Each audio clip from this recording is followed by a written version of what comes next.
have the old street bike out the other day, didn't it? Yes, with Dax. The older one? Yes. All right, guys. Today we're going to go over how to measure a spring. We have to do this when springs break. They're rated for about 10,000 cycles. One down and one up is one cycle. We do a lot of commercial work, so we get a lot of broken springs on those because they run their doors a lot more than you would on your home. They also like to wash their things inside, and it makes the door heavy and so on and so forth. So this is the tool that we use to measure the spring to tell what we need to replace it, because each door has its own. They're not all residential doors are kind of similar. You can kind of get close to the same wire size and same length and stuff, but most commercial doors they're all going to be different springs. There's very few times where it's the same spring. Unless it's the exact same door. Yeah, you may run into the same spring once or twice a year in a commercial setting. So with that, there's different lengths, different wire sizes, and different diameters. Yeah, and sometimes you'll have multiple springs inside of one spring assembly to make up for weight and cycle time. So this is the tool we use. It's called a spring gauge.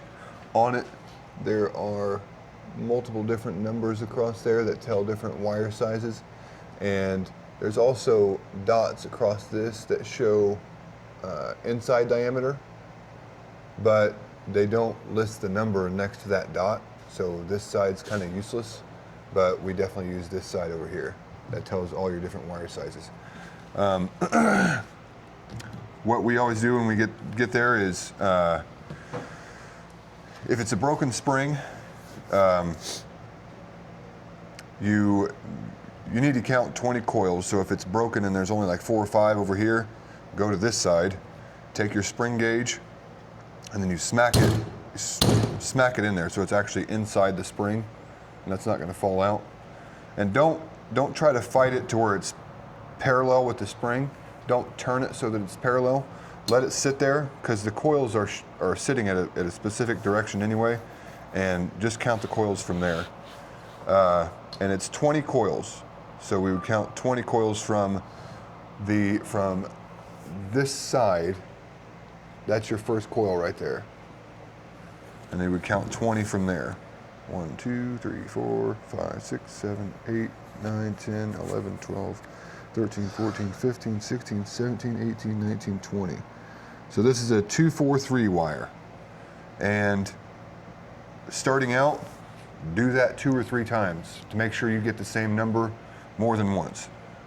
We should point out too that it landed on 235. No, yes. So what he's saying is the 20th coil, that dang light. Yeah, cover that light, Jordan. It's still shiny. It's not those. It's the overhead lights. Oh. So it landed.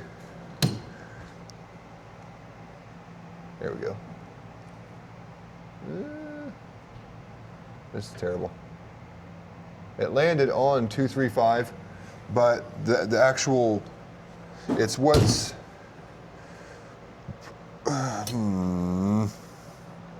the spacing, like the gap in between the coils. That's where the 243 landed. That's where your mark is, and it's what's inside of your measurements. This side and this side. So from here, this edge, to the inside of the line. Do you have a better explanation of that? I don't. I mean, it's 20 coils, and then it lands like 243 is right between 2 of the coils. Yes, right in the gap. So it's what's between. If you're 20, it's not what's on the coil. It's what's inside. It's that. So you basically got to count the 20 coils, and then it's what's the number that's on this side of that last coil. Yeah, because you're measuring the total 20 coils. You're counting, not yeah. 19 and a half coils. Yeah. You're counting 20. I know what you're talking about, I think, I just want to see it. Yeah. So it landed on 235. This is the 20th coil right here. Right. And 235 is right in the middle of that coil. Yes. Yeah. But 243 is in the gap, covering the whole 20 coils. I see Yes. what you're saying. Yeah. So if there were only 20 coils there, yes, that's what you're measuring.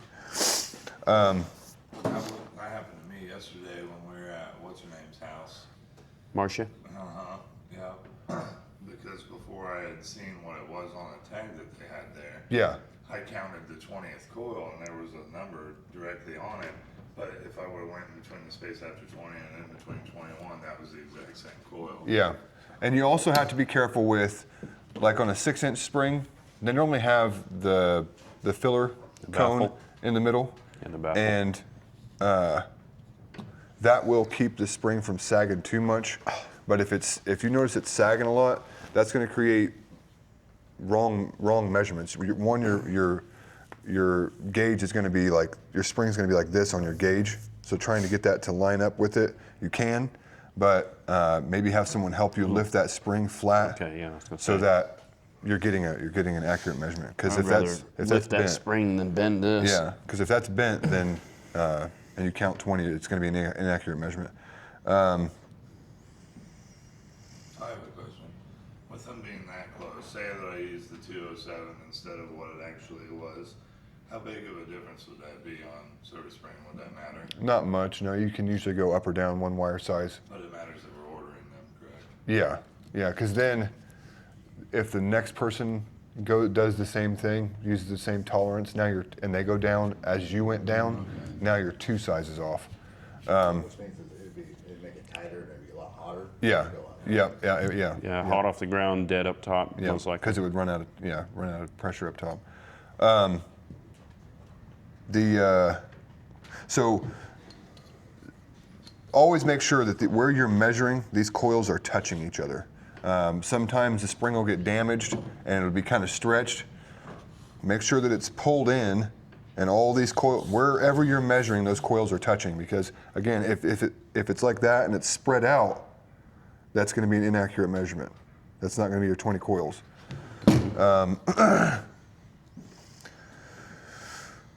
And the spring has to be, it doesn't have to be unwound to measure the coil size, but whenever you measure a spring, always unwind it first. Because as you wind a spring, these coils will shrink. They'll tighten up like that, and you'll get an inaccurate measurement for your inside diameter and for your length. Because as it shrinks, it stretches. And a 6-inch spring will stretch about 6 to 8 inches. And we have about an inch or 2 tolerance that we can go with on length. That'll still work. But anything much past that, especially, so on bigger springs, 6-inch springs, you'll have usually 4 to 6 springs, 2 to 6 springs. Yeah. But a lot of times you'll have 4, and if each of those is off 3 or 4 inches, you're losing a lot of coils. 3 inches here is, let's say it's 3 inches. You've got, 10 or so coils there, and that's 10 coils on every single door. So that's 40 coils that you're missing across that spring line, and that's a lot of pressure that you're losing. Yeah, and a lot of times the active coils is only maybe 6 coils less than the entire length. Yeah. So Yeah. active coil being What's being used? what is being used, and Now, if we're going to where we can do that, and let's say there are 4 springs, even though I can see that they're all right, go ahead, if they're all getting replaced, go ahead and just make sure, measure all.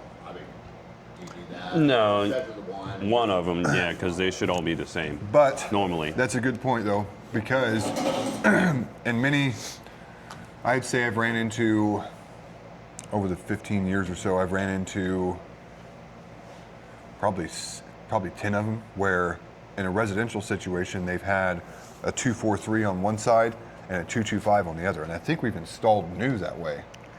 yeah. There's been a couple times that I've installed like Yeah. that from Pro. I've only ever seen it on a residential Yeah. application, never a commercial or anything bigger than a 9x7 or 16x7. They just didn't have that installed? Yeah, most likely. Maybe, yeah. But so definitely take a look at it. And if you do see that one is longer than the other one, measure both of them. Because that's like what I want. I noticed the size, and I called you about that. yeah, Make sure I had the right fucking spring. yeah. Yeah. Do you know about SSC? No. The spring conversion app that we have? Oh, I have heard of it, but I never checked it out. We'll go over that. Yeah. We can go over it. Let me see. So length. Let's say that this spring, do we have a little chunk? No. Probably Maybe. not. Let me see. Here, we'll just do this. Here, we'll just do this.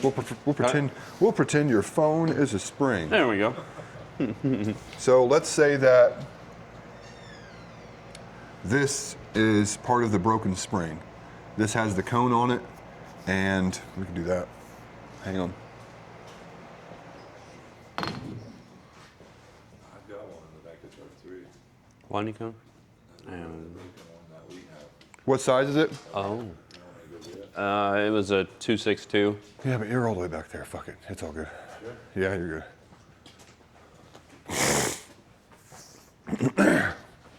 All right. Let's make this smaller. Better not. So, as that's wound up on there,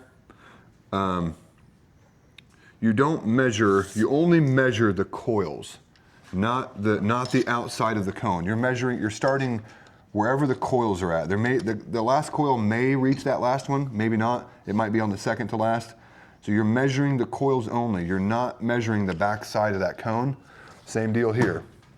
You're not adding that cone in there. You're only adding the coils. So with that, let's say that this is broken spring here. So I always measure from the coils and then pinch the tape and then come over here and then put my finger against the broken coils and then run it on out. And this one would be a 31 inch, it's 31 and a quarter, but we'll call that 31 inches. This is a 31 inch spring. Somebody measured that gap. I was back at their last day. Yeah. Yeah. But that's easier than having to do this. You got 6 inches there, and then doing any. It's easier than doing the addition. You A just, lot of times, what I'll do is I'll just loosen the fucking winding cone and then Yeah. Yeah. and then you just measure the whole thing. You don't even have to add any of that shit. Yep. Yeah. But sometimes you'll have it where that coil's all biting into the cone or the shaft and stuff. Yeah. On the bigger springs, that does happen. Yeah, if you can, loosen those 2 set screws, slide it over, measure the length of the spring. There's a little bit of tolerance there again. Anything past, on a residential situation, 2-3 inches is a little bit, that's a tolerance I'd be happy with sitting with. Much over that, and you'll start to notice that you might have to add more turns or something like that. You just won't get a smooth running door. And if the opener fails and the customer has to run it by hand, they're going to notice that there's a difference. What do you do if the spring's all wound up Damaged. and it's only one spring? I'm just saying for video cause I know what to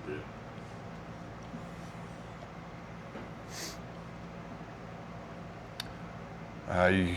You can call the manufacturer. I mean, if the spring's that bad where you can't measure it, yeah, there'll usually be a door sticker on there, or sometimes you have to weigh the door.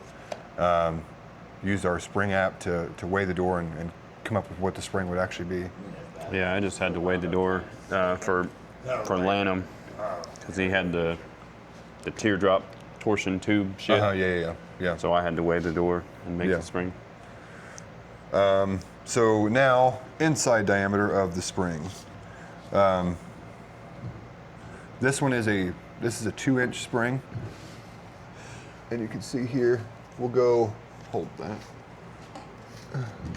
I usually don't use this because that pushes it away. I don't use the end of the tape because it pushes it away from the edge. So I use roll that away. Yeah. So I start with a hole number and then go that way. So you can see there, this is a 2-inch ID spring. And as time goes on, you'll understand there's only a certain few sizes that we use. So if you come up with one that's like 3 3/16, you're wrong. We only use, you'll know that we only use like 2 inch, 1 3/4, 3.5, 3 3/4, 3 3/8. 2 5/8. Yeah. So yeah. And you then come up that's I think that's about it. And then there's 6. 6 inch, Yeah. yeah. And then 6 inch. And we had have done one 8 inch, Yeah. yeah.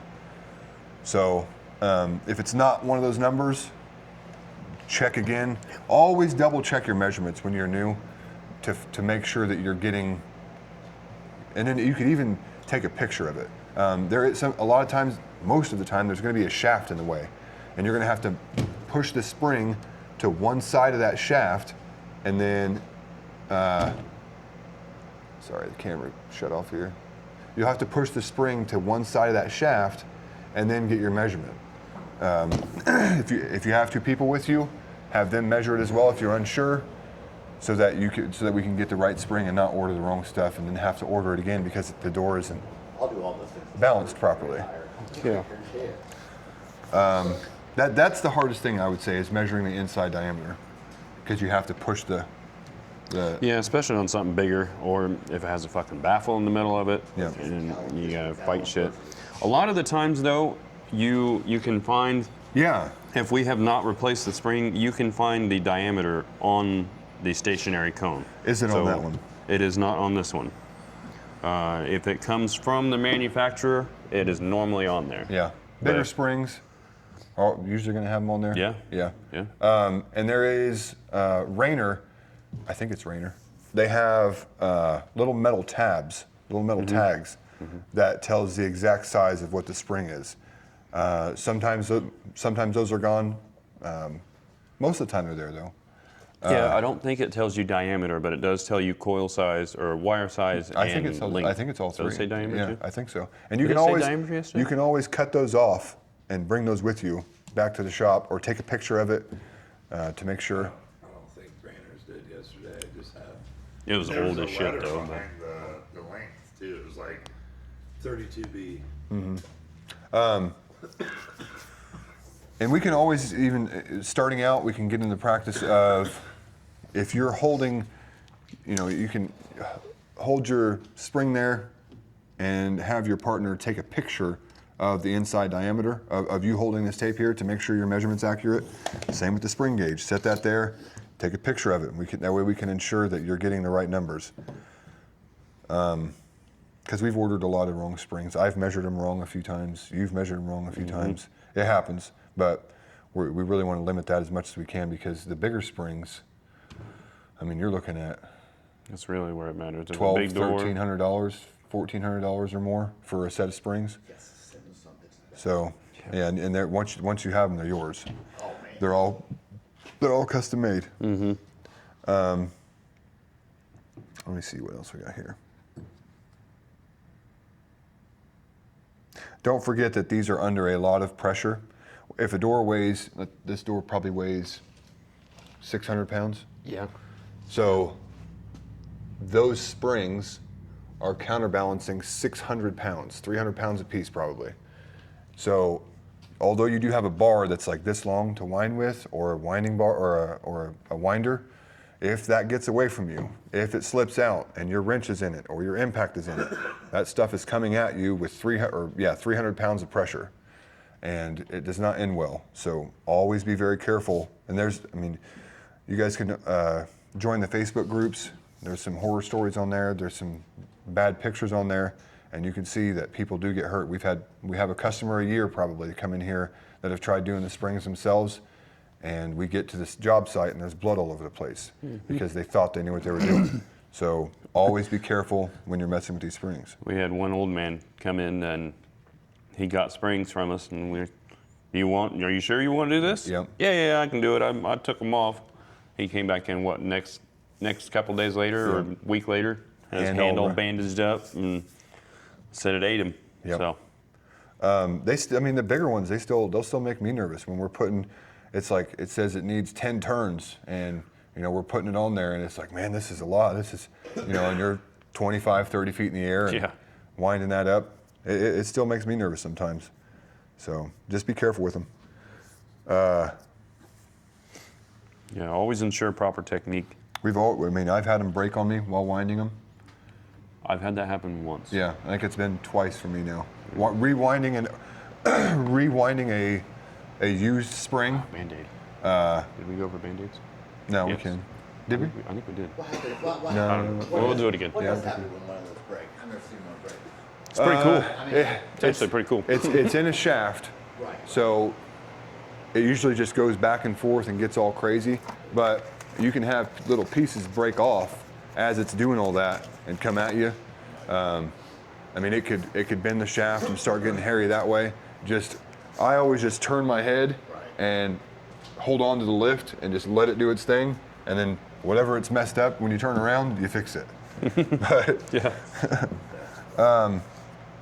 these are called spring blocks. We call them Band-Aids. This is a way we don't stock every single size of spring. Like I said, a lot of doors, Especially the almost bigger every ones. single door is a different spring, and we're not going to stock all those springs. And we can get a spring within 2 days. So this is a way for us to get our customer back in operation while we wait for those springs to come in. This one has a little bit smaller diameter size than this one, but we've drilled out. I mean, this is the same block size. The blocks are the same. So we have drilled this out to this size if we need to. Like if we don't have some of these, we should have them on the truck. But if we don't, you can always drill this out, take the set screws out and drill that out to the correct wire size if you need it. When we put this on, You want a cat paw or anything? Yeah, grab a flat bar. Yeah. You grab a flat bar. There should be one in the bottom drawer of the toolbox. This Right one? here.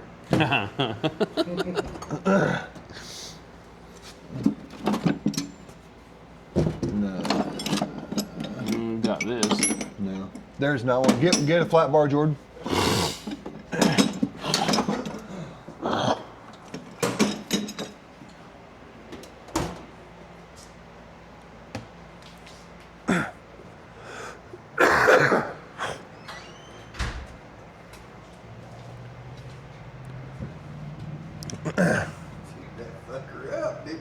Had to get rid of it, man. I was just over there. I'm not wasting all the energy.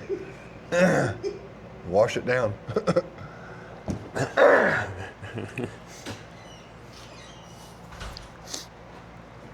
don't know how I feel about these. I was using it the other day to whack on a man door. It's fucking like, ugh, Yep. that looks bad. Putting you a whole waffle up there. Yeah. So this will be a little bit tougher on this 2-inch spring. The bigger ones, it's easier. But I get to the edge of I get to the last coil here. Morning, sinuses. I get to the last coil here, get that in there, and then you can twist this to open that up, and then you can feed your block on there. And once that's on there, see it's started on there, and you can take your hammer and tap that on around. I usually go about halfway or so. That's not quite half, but that's good enough. And then when you tighten the set screw down, give it a little extra just to make sure that that's biting good. Don't break it off, but give it a little extra, more than you would on a set screw, on a regular set screw, to really make sure that that bites. And then you would feed you do the same thing with your winding side, or your other side, your broken side.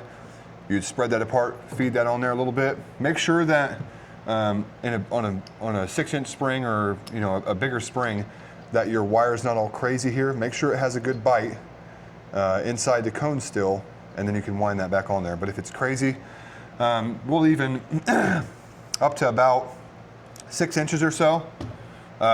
We'll just, if it is bad on that side, we'll just cut all those coils off and then feed the cone back onto the good side, the portion where there's a majority of the coils.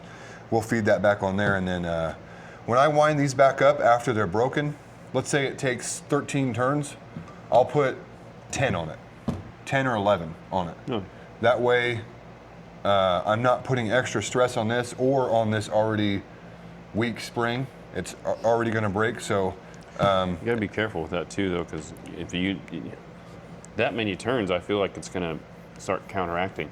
At the top, yeah. Yeah. Well, always run it. Make sure that it's fine. But and especially in a jack shaft scenario, run it up and make sure that it's not gonna the cables aren't gonna come off the drums. But the spring's coming. We're gonna have that spring in 2 days, and we always tell the customer to run it the least amount of times possible. So they might run it 2 or 3 times within those 2 days.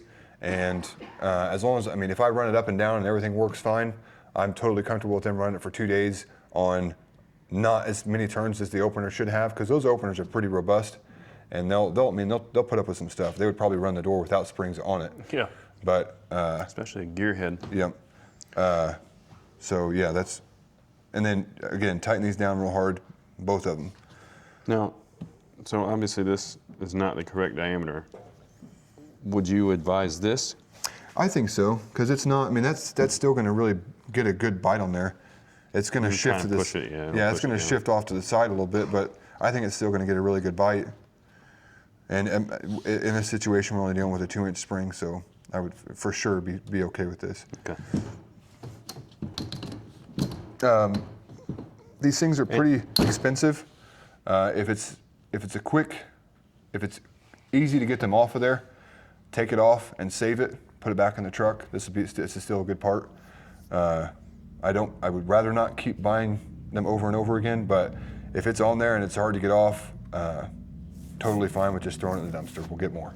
But Yeah, I would especially prefer to take it off there and save it. Yeah, especially if you strip these threads or Yeah. in here in the block. Yeah.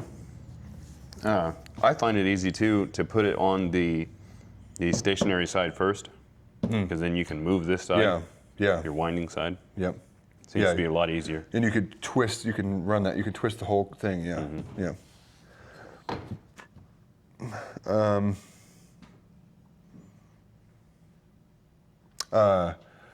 Grab one of the springs that has numbers on it. Some of the springs you can cheat with, and they tell you exactly what the wire size is. They tell you the length, they tell you the ID, they tell you everything on the spring. On CHI doors as well, a lot of the guys, if we ever put one in, it comes with a red tag that's on the cone, and we will tie that to the spring bracket. So the next guy that comes in doesn't have to do any guesswork. He can just look at that tag and know exactly what that spring is, and that's what we'll order. I think Haas does it a little bit too.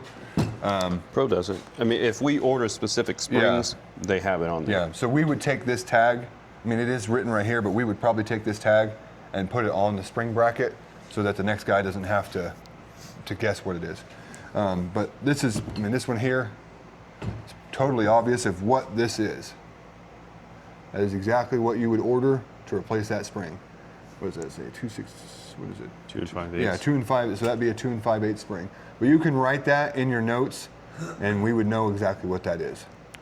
The only thing that I would double check is length. Yeah. Because it's not always written down that it has been cut down. Yeah. So, So like for example,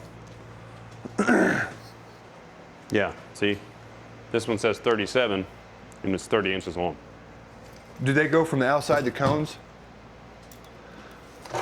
No. Well, that just shoots in the ass what we just said to go off of the number. Well, that's why I was saying, Yeah. make sure, the only thing that I would doubt would be the length. Yeah. This is kind of older, hard to see, but our spring stock, it'll tell you what the wire size is at least on there. And once you've done it for a while too, you can start to recognize colors. 243 is always green, 225 is red, 207 is yellow. There's white, there's 218. orange, a couple other colors. Yep. But that's if you're lucky, because if this was cut here, you wouldn't have a color on either side. I kind of know it because I've been doing it for a while, but It's not something that I've really paid attention to. No, it's not. Yeah, just something I've noticed. It's not really something I look for. When making a spring, we'll go. There'll be a video that I go over out in the field. Josh will have one probably too that will show you making a spring. These are some weird looking threads, right? That's because this will go on a left wind or a right wind spring. And what that is, in a standard application, a left wind spring, the way I do it is you take your thumb, put it in, and then close your finger around your thumb, and that is the last coil. And this is my left hand, so that is a left wind spring. Hold that up there. And you can see that this does the exact same thing as my hand does. That last coil, my finger, finishes that way. That last coil finishes that way. That makes this a left wind spring. And always look at it this way and not with the coil on the top, not on the bottom like this. And you could twist your hand upside down and it still shows you the exact same thing, but it's easier to go this way and have that last coil as you're looking at it at the top. Keep doing that over and over and over and over, and then you'll be able to look at a spring from 10 feet away and know that that is a left wind or a right wind spring. And then when you're setting up a spring shaft or something, you'll know that you need to put that spring on that side and that spring on the other side. But these cones, when you're making a spring, they will go on either side. They'll go on either side, but they'll also go on a left wind or a right wind spring. You set that right there at that bottom thread, and then it twists right on there. I'm not going to twist it on there very far because you can't get it off. Once you start it, it doesn't come off. It's like a Chinese finger trap. But the winding cone goes on one side. It's the winding cone that has the bars in it for the bars and your set screws. And then this would be your stationary side. This is the one that fastens to the spring bracket.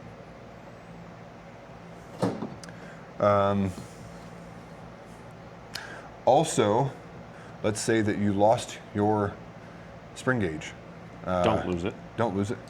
You have to pay for it. But you can always use your pocket tape that you'll always have on you in your left big pocket. And you can measure, you can count 20 coils. So in this situation, it's 1, 2, 3, 4, 5, 6, 7, 8, 9, 10, 11, 12, 13, 14, 15, 16, 17, 18, 19, 20. We are at 4 and 7/8. Call it 4 and 7/8. Yes, here. Oh, that was your 20. Okay. Yes. I thought your 20 was 4.5. 4 and 7/8. So then you would take your trusty calculator. And this all has to be in decimal form too. You can't do fraction, so you have to know how to 7/8 convert. is 875. And you can always look it up on Google as well. 4.875 divided by 20 is 243. 243. And we did 20 because we counted 20 coils. There are other versions where you can do. They want you to count 10, to divide that, and then they want you to count 20 and then divide that, and then. But 20. Just count 20. Yep. 20 coils and then divide it by whatever your Take your measurement and divide it by your 20. Yes. And again, that is the entire 20 coils. That's not in the middle of the coil or. That's taking 20 coils. Imagine you just have 20 coils. It's from edge to edge. So you can have just 20 coils, and it's from that middle between those two coils and between those two coils. It's 20 coils. That's what you're measuring. You're not measuring just the 20.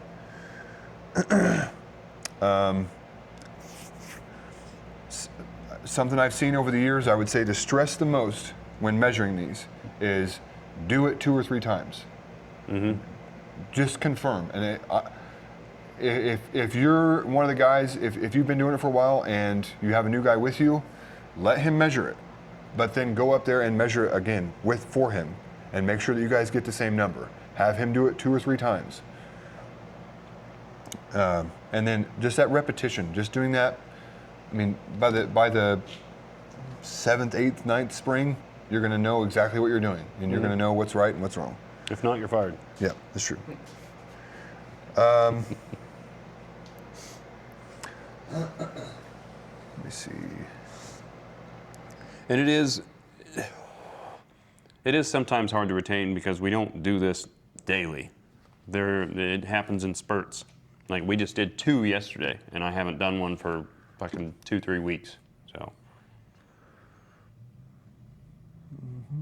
It's crazy how many people don't even look up to realize that's what the problem was too. That yeah, I had no idea. I walked Yeah. right through the door. I was like, "There's your problem." When I started, I had no idea that there were springs on a door. really. Yeah, I was Hey, you never look. 24, 25. I had no idea that there were even springs on a door. it just goes up and goes down. What Yeah. do you mean? What the hell's a garage door? You know what I mean?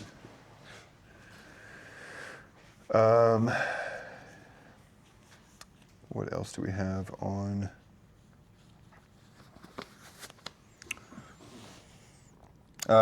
Making Also, it would be this one has gotten us. This has bitten us a lot. Bigger springs. Make sure to measure your shaft size, because if we order a 1.25 inch spring, and it's supposed to have a 1 inch shaft, and it has a 1 inch shaft, we cannot use those springs. We have to order the cones and then rebuild the spring, and we don't want to do that because it takes a lot of extra time. So always measure your shaft size to know what you need. Again, eventually you'll be able to just look at it and know that that's a 1 inch shaft or that's an 1.25 inch shaft. Those are the only 2 shaft sizes that we have, but it's very important to know which is which. You'll have, 24 by 16, 24 by 18, that's going to have a 1 inch shaft. Anything much bigger than that, you're going to start needing to know if it's or if it's 1 inch or if it's an 1.25 inch. And what do they justify that with? Weight? Probably, yeah. Just the twist on the shaft from the drums and the springs, because you'll have that gap at the end, and that drum, based from the spring to the drum, you'll have the shaft would twist right there. With Harlan's. Weight of the springs too. That way the shaft's Yeah, not fucking yeah, that smiling too, or yeah. anything. With Harlan's job, it was 2 30 by 18s and a 24 by 18. All that should have had a 1 inch shaft, but since we put jack shafts on them, I went up so that when the jack shaft runs, it's not twisting the shaft as it's trying to lift the door. Gotcha. So that is an option too. We can bump up. Oh yeah, you can always change it. You could put an 1.25 inch on a 9x7 if you wanted.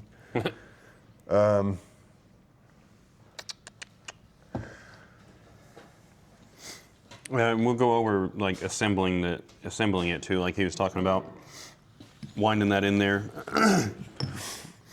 We take and heat the end of the coil up here and bend it out just a little bit, and it makes it a lot easier to put on there. You can see that they did it here. Bent that coil up. Makes it a lot easier to spin that cone on there. You do still have to back wind it and get it all the way on there most of the time, but it's getting it started easier. Makes things easier. I think that's all we've got for spring measuring and stuff like that. So I think we'll call it good on this one.